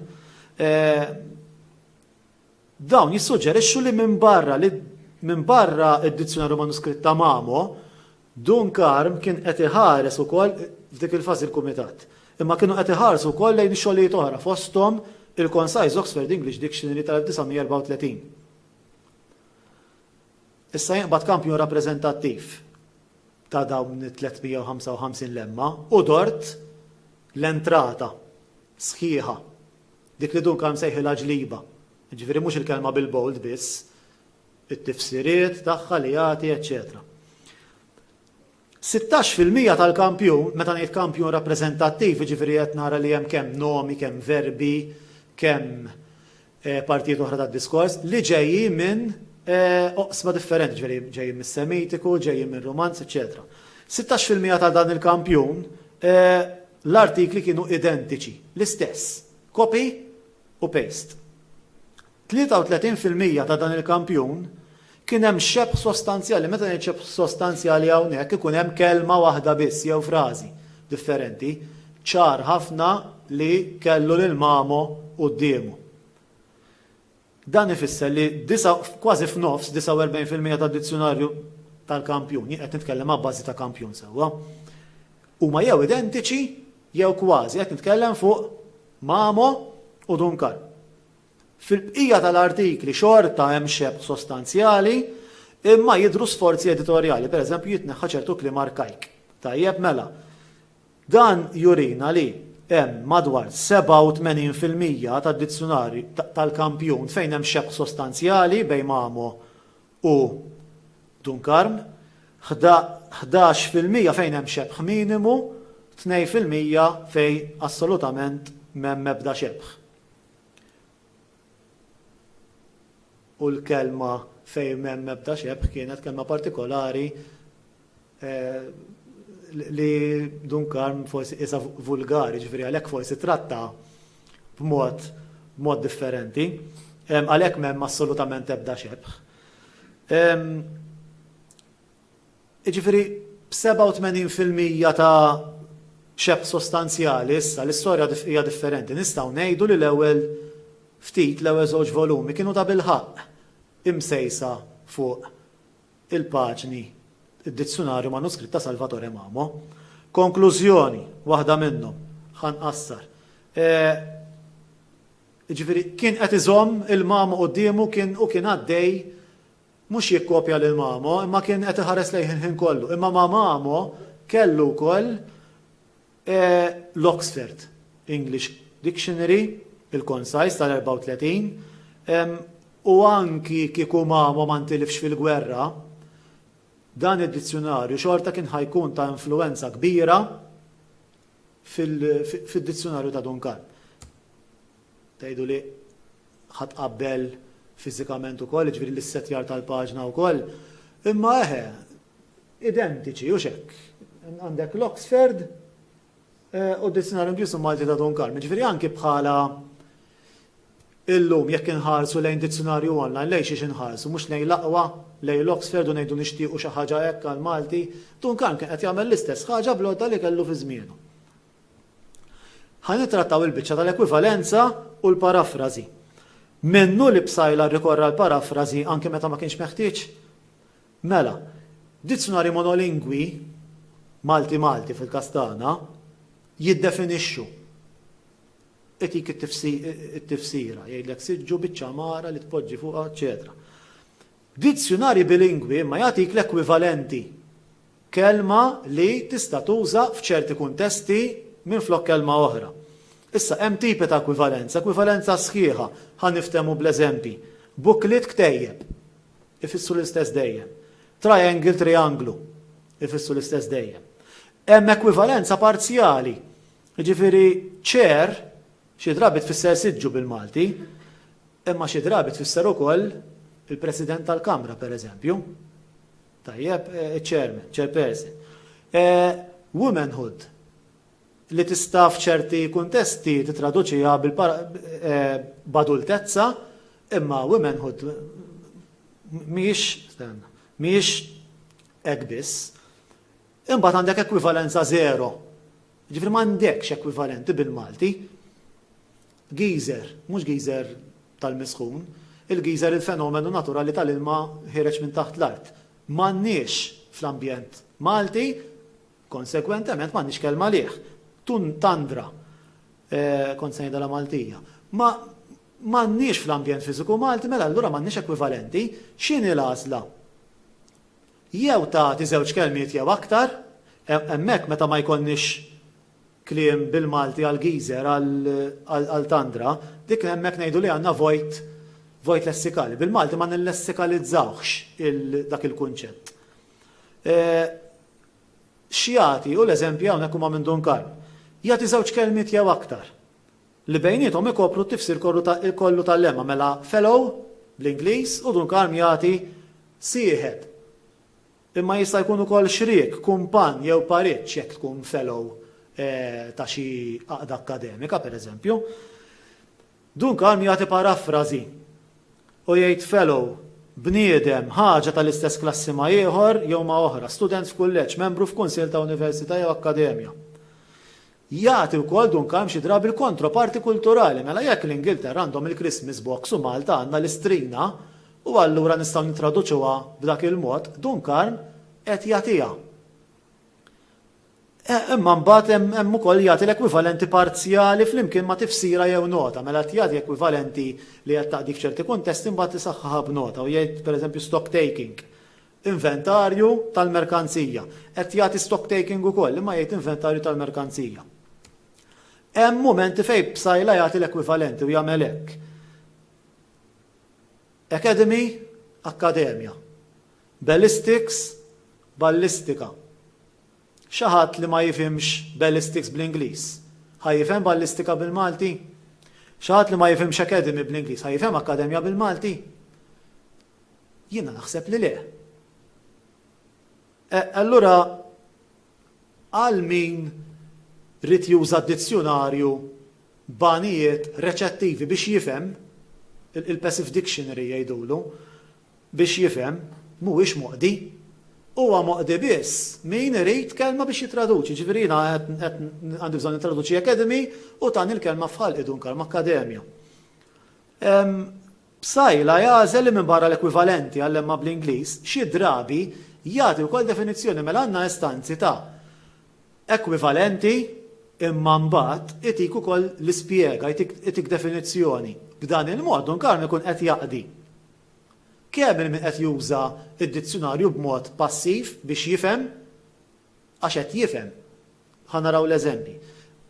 Għax taħ definizzjoni, imma tjaqdi wkoll il-min qed irid jużah b'mod pereżempju fit-traduzzjoni, b'mod produttiv. Pereżempju, ballistics, ballistika, jiftaħ brekitu jispjega għalek x'inhi ballistika, tagħlim fuq ix-xkiet tal-ġebel jew ta' balal sewa bil-wadab u sewa bil-kanuni żgħar. Fjord. Malta m'għandniex, allura jħalli l-ekwivalenti, jħalliha bl-Ingliż fjord daħla twila u dejqa fil-baħar bejn ħitan tabla toli fin-Norveġa f'xi pajjiżi oħra. Hammock jagħti l-ekwivalenti branda u jispjega x'inhi, mhux ħanqod naqra kollox. Televiżjoni jagħti kelma minflok television u jispjega x'inhu.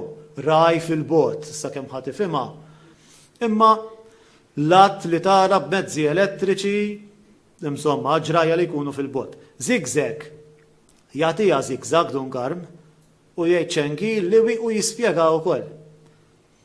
Imma hemm il-mumenti wkoll fejn b'sajla ma jagħtix l-ekwivalenti u diversi drabi oħra huma diversi dawn il-waqtiet. Hamster. Jien qed nikteb bl-Ingliż u għandi bżonn kelma minflok dal-annimal. Bl-Ingliż, hamster. Ma jtinix, ma jaqdinix Dunkarm, u jispjegali, ma jekk irrid nifhem x'inhu, hamster ħaj jispjegali, annimal mill-ġens tal-firin, etc. Jekk irrid ma nuża id-dizzjonarju biex nitraduċi, minix moqdi. Hamstring. Jeb tilab il-futbol u tiġbed il-hamstring. Wieħed minn ħames tgħidlu l-referi waqaf naqra xbit wieħed minn ħames ta' l-koppa m'intix moqdi f'dak is-sens, mhux hekk. Imma għal skopijiet passivi biex tifhem biss qiegħed moqdi. Maskot, scooter, zoo, ġardin tal-annimali, pollen, xorta ta' trapisfar dakkari, mhux qed jagħtina ekwivalenti, okej, Dunkarm hawnhekk. Mela kien hemm meħe waqtijiet fejn Dunkarm jagħti l-ekwivalenti u kellhom raġun minn kritikah minn dak il-lat sa ċertu punt, imma kien hemm fejn Dunkarm ma kienx qed jagħti l-ekwivalenti. Issa għafiet sa ċertu punt. Għax il-mistennija li kien hemm addizzjonali ta' Dunkarm biex jistandardizza l-Malti.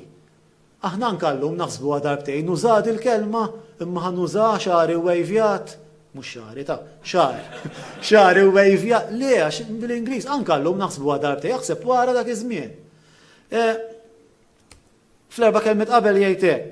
Hawnhekk jien qatt attent li ma nbarrix kliem meħtieġ għalkemm missellef iżda li ma ndaħħalx kliem imdeffes fil-Malti bla bżonn. Għalhekk daħħalt kliem missellef ta' xjenzi, tal-arti, imma din tistgħu taqrawha fid-dizzjonarju. Giuseppe Diacono jgħid, b'sajla ħalla barra mid-dizzjonarju tiegħu ħafna kliem ta' nisel barrani, speċjalment kliem ta' nisel romanz u anglosassonu missellef mit-Taljan, jew sqalli u mill-Ingliż. Aquilina fid-dizzjonarju, mhux meta tkellem fil-ħamsinijiet, fil-Problems in Bilingual Dictionaries, jgħid hekk, jinnota an unjustifiable reluctance to adopt words which, though not current in spoken Maltese, are inevitable in certain literary, cultural and scientific contexts. Imma rridu nkejlu bl-istess riga. Illum, da diskors qed nieħel biraħ fil-klassi. Rridu nkejlu bl-istess riga. Ftit qabel ħareġ id-dizzjonarju ta' Dunkarm, ħareġ dan Fowler, u Fowler kien wieħed mill-edituri tal-Concise Oxford Dictionary. U hawnhekk għandek il-preskrizzjoni fl-aqwa tagħha. Okej, ġifieri dan ħareġ 1926.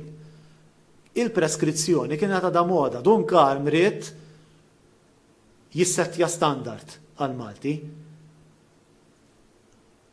Kien jaffordja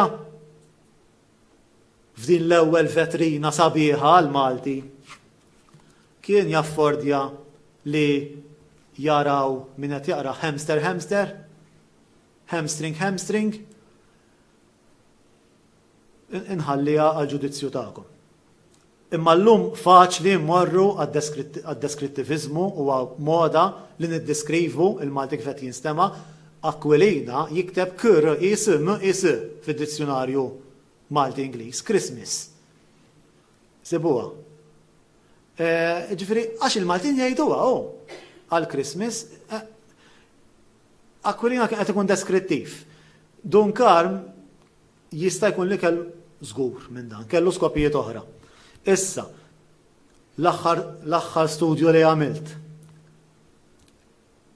Rid nagħti raġuni jew le, rid nindaga ftit il-min qal li Dunkarm ħalla barra kelma għax ġejja mit-Taljan jew mill-Ingliż. U dik kienet biċċa xogħol kbira. Kif ħanamilha din biċċa ta' xogħol? Michael Spanjol kien dejjem jgħidli ngħidu ħafna xorti, imma in-numri fl-aħħar mill-aħħar jaqtawha il-kundanna u rrid nitfa' moħħi hemm u nipproduċi n-numri għax vera hekk hija r-realtà. Bil-persentaġġi bin-numri tista' titkellem aħjar. Imma biex noħroġ lista tal-kliem kollu li introduċa Dunkarm fil-Malti, fid-dizzjonarju Malti, rrid naqbad id-dizzjonarju u mhux inħares lejn il-bold biss, rrid nħares lejn l-entrata għax hemmhekk qed juża l-Malti Dunkarm u ngħid isma' naqbad kelma u ngħid din deret u nibda minn teżan law infittex dizzjonarju din deret iva. Le, mela ara din Dunkarm ġabha l-ewwel darba u nagħmel lista hekk, stajt nagħmel hekk. Imma dik biċċa xogħol li toħod l-snin u jien kif qedtilkom inqas minn setej kelli biex nipprepara. Allura rrid inserraħ fuq ta' qabli u mort fuq Erin Saracino Glott li kien l-ewwel wieħed li jiddokumenta is-sorsi tiegħu u jgħid il-kelma ta' l-ewwel darba Dunkarm, jew Anton Manuel Karwan, etc. Imma Ferenc Saracin Onglot sibt ħafna inkorrettezzi minn dan il-lat. Ferenc Saracin Onglot dizzjonarju validissimu minn dan il-lat sibt l-inkorrettezzi. Ġifieri ambjent, anniversarju, bażi, bejken u ċans, Ferenc Saracin Onglot jgħid li Tom Dunkarm l-ewwel darba, meta fir-realtà deru f'dizzjonarju oħra qablu. Aquilina, dik hemmhekk stajt immur imbagħad fuq Aquilina. U fih impreċiżjonijiet imma l-isħeħodda li għandna bħalissa.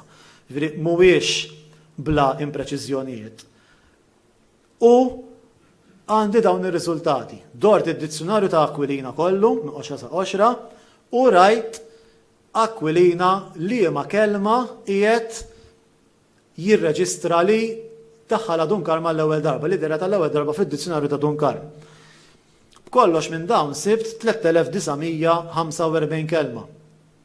Li minnhom imma Aquilina stess jgħid isma' Dunkarm u Busuttil, Dunkarm u xi ħadd ieħor li kiteb qabel Dunkarm. Mela minn dawk 3945 kelma eliminajt ftit mijiet u nżilna għal 3446 kelma li skont Aquilina deru għall-ewwel darba fid-dizzjonarju ta' Dunkarm. Tajjeb, dawk jiġu 87 kważi 88%. L-oħrajn, tkellem diġà dwarhom, mela għandek il-blu, iċ-ċelest, kollu deru f'Dunkarm, l-oħrajn deru f'dizzjonarju oħra qabel. Tajjeb, issa, mela qed nitkellem issa fuq 3464 kelma. U ħan nitkellem fuq daw. Bħala persentaġġi hemm madwar 72% li huma nomi, madwar 17% li huma aġġettivi, madwar 7% verbi. Issa dawn il-partijiet tad-diskors huma l-aktar rappreżentati f'dizzjonarju, l-iktar in-nomi. Ġifieri kollox bħala persentaġġi huma kollha normalissimi. L-avverbi u hemm persentaġġi oħrajn. Ġifieri analizzajt ukoll statistikament ġbart il-partijiet tad-diskors li jagħti l-iktar Dunkarm. Dunkarm jagħti l-iktar nomi. Issa, xi 4 slides fadal. Issa, skużawni, ma mela, jekk inħarsu lejn l-etimoloġija, ġifieri minn fejn l-oriġini tal-kelma ġifieri ġejja mill-isqalli mit-Taljan, sqalli u Taljan hawnhekk qed nifhem ħadthom bħala romanz, ħadthom bħala ħaġa waħda. Anke għaliex mhux dejjem huwa ċar tifret. Aquilina stess. Mill-kelmiet li daħħal ġodda Dunkarm 86.7% huwa kollu kliem romanz. Ġifieri meta min ikkummenta li ma daħħalx kliem romanz ma kienx qiegħed sejjer fi triq tajba. Daħħal ukoll kliem Ingliż, kważi 5% daħħal Dunkarm. L-inqas li daħħal huwa kliem mill-Arbi, il-famuża sikkieta u x'naf jien. Kliem li jista' jkun ħadnih kemm mill-Ingliż u kemm mir-Romanz għal raġunijiet ta' etimoloġija 1%. Ġifieri Dunkarm ma ħallix kliem barra għax mhux ġej mill-Arbi. Le. Jekk stess ħalla kliem barra għax derlu li ma kienx importanti li jidher fid-dizzjonarju. Dunkarm daħħal ammont konsiderevoli ta' termini tekniċi. Issa, f'dawk it-3500 kelma li semmejt, jien innutajt li ġbart minn Aquilina, innutajt termini tekniċi oħra, imma biex inkun korrett mill-bidu sal-aħħar u nkun uniformi, serraħt biss fuq dak li kiteb Aquilina.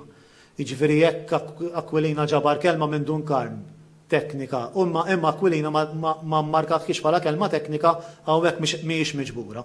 Okay? U daħħal kelmiet mill-botanika għaw l-eżempji fil-ġemp mhux ħanqod ngħaddihom, mill-mużika, imma miż-zooloġija, mill-mitoloġija, l-anatomija u il-persentaġġi. Ġifieri 51 kelma mill-botanika ġġib 8% tal-kliem ġdid li dera l-ewwel darba fid-dizzjonarji Maltin f'Dunkarm. U nibqgħu sejrin hekk. mill-astronomija, mill-ġeografija, klim tal-Knisja, arkitettura, termini nautiċi u l-lista tibqa' għaddejja.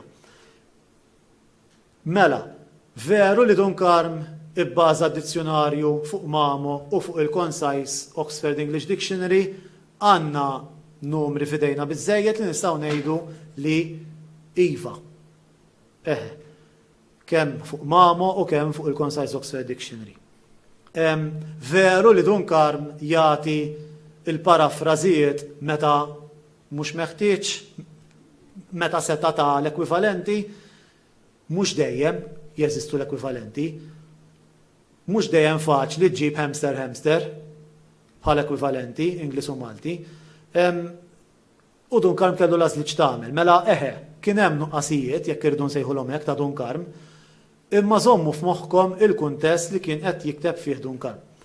Vera li Dunkarm ħalla barra klim Taljan, Ingliż jew kliem ħolli mhux ġej mill-Arbi, le, anzi l-inqas kliem li daħħal huwa ta' oriġini Arbija. Tajjeb, ħanalaq b'din fost il-kelmiet li daħħal Dunkarm minnaħa tiegħi kull ma jonqosni nagħmel ringrazzjamenti osra ħafna wkoll. L-aħħar kelma ta' ħajr ħanaqrom. Lil Michael Spanjol li kienu li żerżaq li l-mistoqsija x'Michael hekk jagħmellek jgħidlek x'taħseb kieku il-konferenza Dunkarm issir fuq id-dizzjonarju. U jien ħsibtu attiva, naħseb hemm biex, imbagħad l-għada jew ma nafx meta jċempilli George Farrugia u ninduna li l-konferenza fuq id-dizzjonarju kelli nagħmilha jien. Imma nirringrazzja ħax kienet esperjenza sabiħa. Lill-membri kollha tad-Dipartiment tal-Malti tal-fiduċja li wrew fija meta f'dawn nibda l-biċċa xogħol. Lill-arkivisti, lin-nies differenti li jenuni f'fażijiet differenti f'dan ix-xogħol. Lil Joe Borch, il Sergio Grek, il-Trever Zara, il-Manuel Mifsud, il-Franz Bajjada, il-Mario Kassar, li meta tlabtu l-Mario Kassar jara li l-ewwel biċċa tal-Parti Storika għad salanqas koma. Jiġifieri grazzi lil Mario Kassar. Lil George Farrugia tal-organizzazzjoni u l-koordinazzjoni u tal-illum qatt jagħmilli hekk.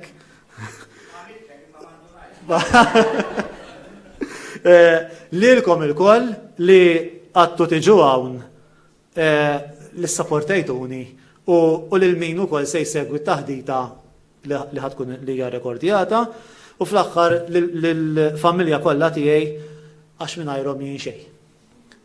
Nirringrazzjakom ħafna.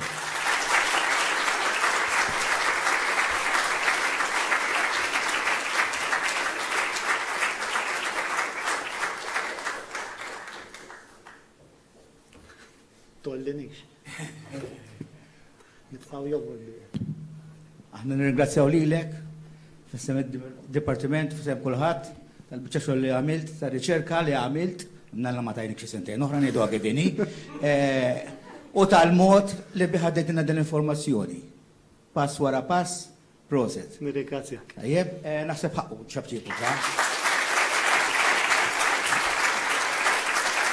Fadlinna ftit minuti, ħinna għal-mistoqsijiet jew xi kummenti.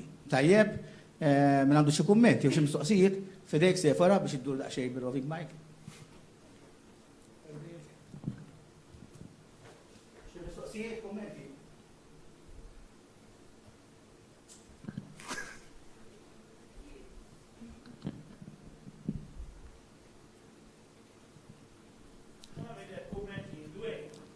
Dwej, jiena naħseb waħda mill-iktar trisfaċċati bikrin illi naraw fil-istorja tal-Malti u rejta inti naħseb fit-tieni slide. Tista' tkun fija. Meta Nino Cremona mhux di tal-Leċċe. Le għax meta nagħmel escape. Le ma Meta Nino Cremona kien iġri wara Mamo. Ma rridx ngħaddihom minn martiri, kollox. Veru. Hemmhekk. Dika ta' Kazolani. Kazolani qed jitlob. Kazolani. Qed jitlob lill-Ministru Awgustus Bartola biex Jiena naħseb li jgħidu dik isma' litra dizzjonarju għal-bejħ. dik litra hija miktuba minn Nino Cremona minn idejh. Fil-fatt ma taqbix mal-aħħar biċċa mal-eluq. Dik hija l-kalligrafija ta' Nino. Ejja, Dik hija l-kalligrafija ta' Nino. Juri kitib ilu u li juħor kemm għalaqa. Illum jiġru bl-emails dawn, le? mhux hekk. U l-oħra interessanti meta qed xi ħaġa li ma nsibuhiex ta' ħafna jemmen illi il-Malti għandu nisel Feniċju. Interessanti, hemm dik il-poeżija twila l-mużbieħ tal-mużew li jsemmi l-perjodi kollha tal-istorja ta' Malta. U meta jiġi għal-perjodu Għarbi jgħid żmien ta' bla fejda. Ħabbar Jiġifieri naħseb li inti korrett meta tajt fuq in-nisel, jiġifieri Dunkarm ma kienx assoċja l-Arab mal-lingwa. Kiteb fuq De Soldanis, kiteb fuq vassalli, ġifieri ta' il-rikonoxximent kollu li l-lessikografi ta' qablu. Il-vassalli per eżempju jidealizzaħ ħafna kif inhu xieraq wara kollox. Imma miktuba minn idej Dunkarm u mhux fil-poeżija ta' prezza mod ieħor. Grazzi ta' l-osservazzjoni, Olvin, għaskont. Sabat nibatilek.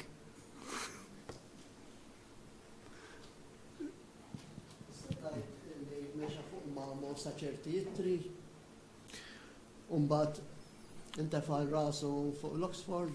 Profs, ma nistax inwieġbek b'mod sħiħ għaliex minn Mamo m'għandniex ħlief 15-il paġna. F'dawk il-abbażi ta' dawk il-15-il paġna nista' ngħid li mexa fuq Mamo, imma anki waqt li kien qed jibni fuq Mamo kellhom l-Oxford żgur qudiemhom. Jiġifieri espressjonijiet li ma kinux f'Mamo u qegħdin fl-Oxford issibhom f'din il-verżjoni ta' Dunkarm. Kellu l-Mamo sħiħ quddiem. Kellu l-Mamo sħiħ sal-gwerra. Hija.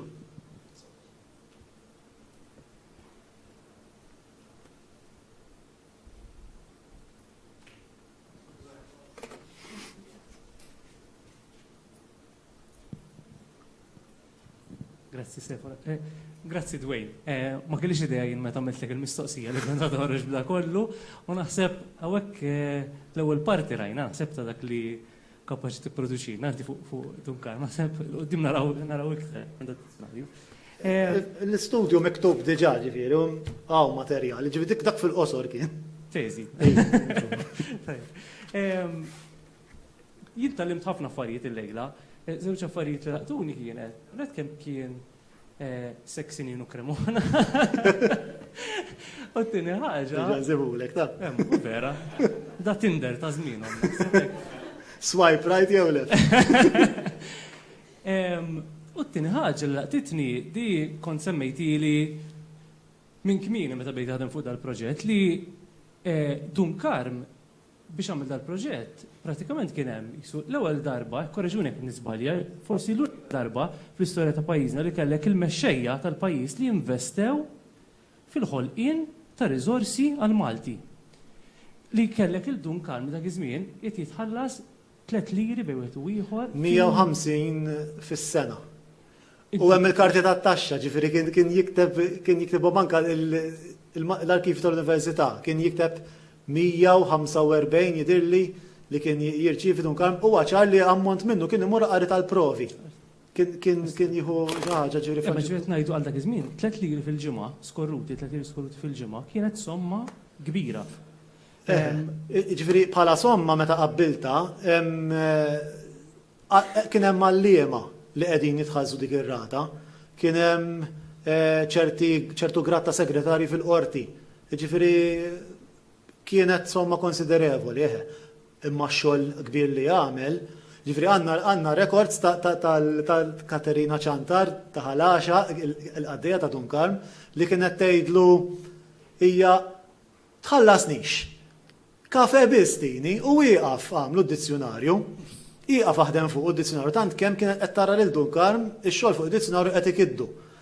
Hemm records li ġieli Dunkarm wasal sa 6 jew 7 prova fil-qari tal-provi kien fit fis-sens it-tajjeb. Ġifieri x-xogħol ma tħallas ta' xejn. U li jużu għat ġifiri meta Aquilina nizzel dil-kelma deret fi bsajla. Ġifiri jfisser li kien hemm xi proċess li xi ħadd silet il-kliem, xi ħadd għamlu da xogħol jiġifieri li qablat il-bsajla minn qoxra l qoxra u qatt iduru u jifli l-kliem. Qed inħares Manuel ma nafx xogħol jagħmilha jew. L-iktar persuna li tista' tweġibna fuq għadi ħaġa hija Professor Manuel Mifsud, ġek. Li kien geddu mal-karti fil-proġett ta' dizzjonarju ta' Aquilina.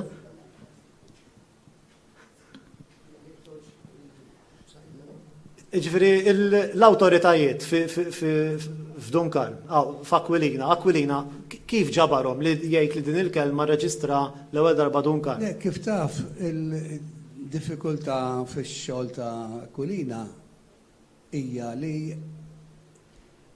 wieħed ma jasalx biex ikun jaf. Sa tgħid li inti kont fih, imma aħna konna naħdmu numru flimkien, u veru. Xi tfisser eżatt meta jagħti r-referenza. Illa għaliex kienet s'issa tfisser numru ta' affarijiet. Jew min irrekordja l-ewwel darba, sewwa, imma x'garanzija kien hemm illi l-ewwel darba jekk inti ma tfittix fl-oħrajn ta' qabel. Fil-fatt jgħid ukoll Aquilina jew l-ewwel darba jew wieħed minn tal-bidu, minn tal-ewwel. Ġifieri qatt mhu ċar ċaħat minn tal-ewwel hija vaga ħafna. Aktarx qiegħda biex tagħti il-każi kollha li jista' jkun hemm. Jiena nixtieq ngħidlek proset ħafna ta' din it-taħdita, ħafna, għax fiha ammont enormi ta' xogħol, mhux żgħir. Naħseb is-Sinjura tiegħek tista' tgħidilna.